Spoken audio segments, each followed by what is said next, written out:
تو سب سے بڑا شرک پتہ ہے کیا ہے؟ اللہ کے سوا کسی کو مدد کے لیے پکارنا. یہ شرک کی سب سے بڑی قسم ہے اور سب سے خطرناک قسم ہے, جس نے ہمیشہ مشرکوں کو برباد. ہر دور کے مشرک اس قسم کے شرک میں مبتلا ہوئے ہیں.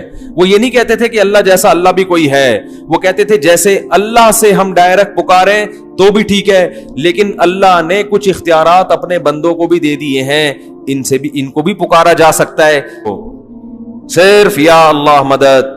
عیسائی بھی اپنے آپ کو توحید پرست کہتے ہیں کہ ہم ایک اللہ کو مانتے ہیں, مگر اللہ کو ان کی توحید قبول نہیں ہے. تو اگر آپ بھی یا اللہ مدد, یا رسول اللہ مدد, یا علی مدد, یا غوث آدم مدد, سارے اللہ کے علاوہ پتہ نہیں درجنوں لوگ ہیں, اور یا رسول اللہ انظر حالنا, اے نبی ہمارے حالت پر رحم کریں, اے نبی ہماری طرف دیکھ, یہیں سے بیٹھے بیٹھے پکار رہے ہیں نبی کو, اور یہ عقیدہ ہے کہ نبی صلی اللہ علیہ وسلم بنفس نفیس ہماری مدد کریں گے, یہیں سے بیٹھے ہوئے ہمارا کلام سن رہے ہیں, اور خود قبر میں سے ہوتے ہوئے ہماری مدد وہیں سے کر لیں گے, کیونکہ اللہ نے آپ کو اختیارات دے دیے. بھائی یہ شرک ہے, اللہ نے کسی کو کسی کی مدد کا اختیار نہیں دیا.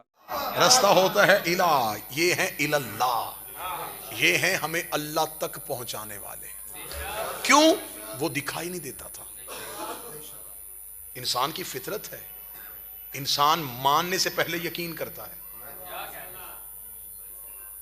وہ نظر نہیں آ رہا تھا, وہ بول نہیں رہا تھا, وہ گفتگو نہیں کر رہا تھا, وہ کچھ بھی. اب اس کو منوانا کتنا مشکل تھا. انہوں نے ایسا منوایا کہ زمانے نے دیکھنے کی حسرت اس لیے نہیں کی کہ انہوں نے آ کے کہہ دیا اشہد ان لا الہ الا اللہ.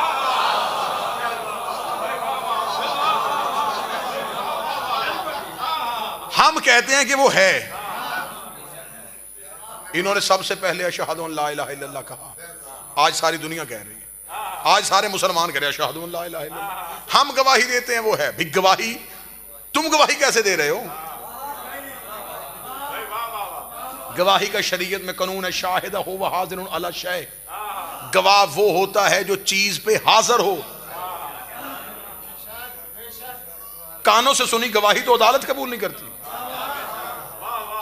وہ پوچھے چشم دید گواہ ہے, یہ واقعہ ہوتے ہوئے دیکھا؟ جی نہیں, ادھوری ہے تیری گواہی. دیکھا ہی نہیں تو گواہی کیسی؟ تم سب سے بڑی گواہی دے رہے ہو اللہ کے ہونے کی, اور وہ بھی ادھوری ہے. جب تم نے دیکھا ہی نہیں پھر گواہی کیسی؟ پوری دنیا کے مسلمان آنکھوں کے سامنے کھڑے کرو, جب تم نے اللہ دیکھا نہیں پھر گواہی کیسی دے رہے ہو؟ اس نے کہا انہوں نے کہا ہے تو ہم نے کہا ہے, پھر مان, ان کی ہے کا نام توحید ہے.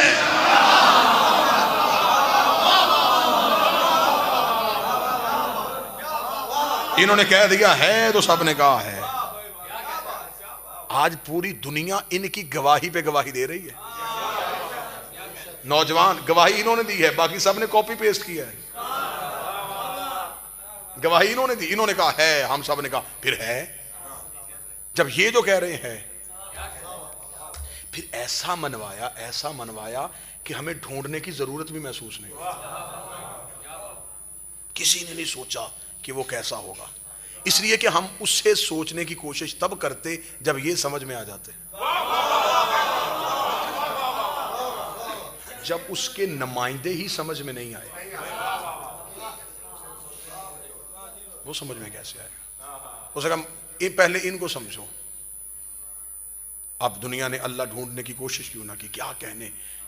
کاش دنیا توحید کا عقیدہ مانے اللہ کے سے, تو پھر مزہ آئے اللہ کہنے کا. میرے مولا امیر المومنین نے کوفہ کی مسجد میں امیر بیٹھے ہوئے تھے. میں کہتا ہوں کہ میری پوری تقریر کا سب سے قیمتی جملہ میں اب ہدیہ کرنے لگا ہوں. مولا مسجد کوفہ کے ممبر بیٹھے ہوئے تھے, ریت سے ایک چونٹی گزری. علی فرماتے ہیں کہ کیا کمال ہے اس پروردگار کا کہ اس نے علی کو یہ صفت عطا کی ہے کہ میں یہ بھی جانتا ہوں کہ اس کے دماغ میں عقیدہ توحید کیا ہے.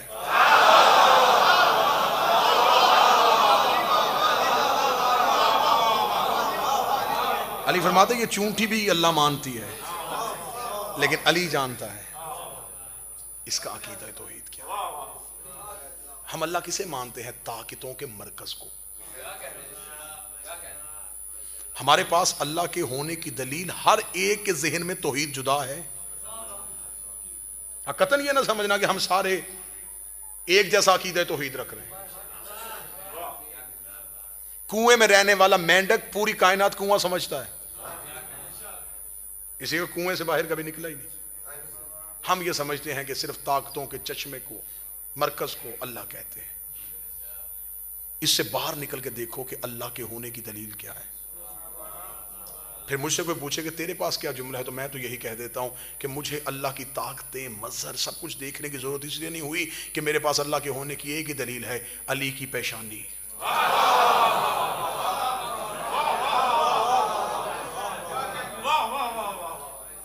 علی کے ماتھے کے سجدے کا نشان توحید کا ایڈریس ہے.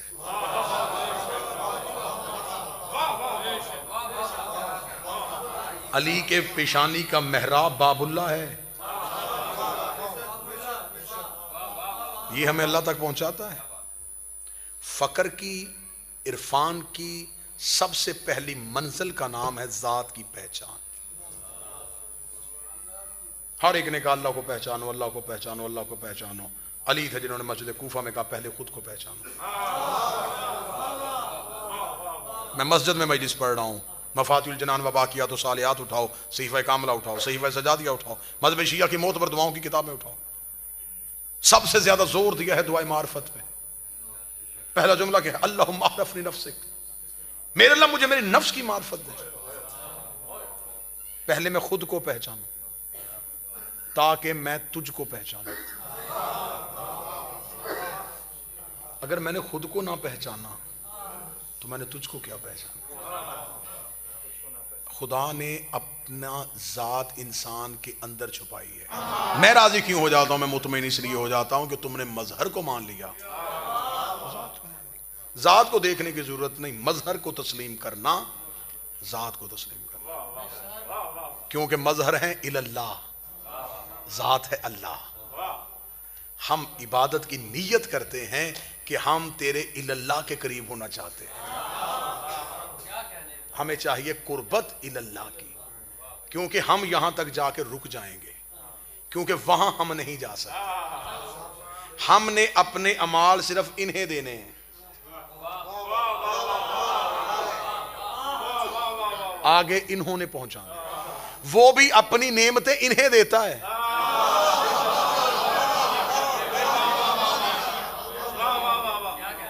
یہ ہم تک پہنچا دیتے ہیں. ہمیں اسکول کالج میں پڑھاتا ٹیچر ہے، امتحان بھی پھر ٹیچر ہی لیتا ہے. وزیر تعلیم نہ پڑھانے آتا ہے نہ امتحان لینے آتا ہے. وہ اپنے سیکریٹریٹ میں، اپنے آفس میں مطمئن ہو کے بیٹھا رہتا ہے. اس سے صرف رزلٹ جاتا ہے کہ اتنے پرسنٹ پاس ہو گئے ہیں، اتنے فیل ہو گئے ہیں. ہمیں پڑھانے بھی 14 آئے تھے، قیامت کو امتحان بھی 14 نے لینا ہے. اللہ کو صرف نتیجہ جانا ہے. اتنے جنت میں چلے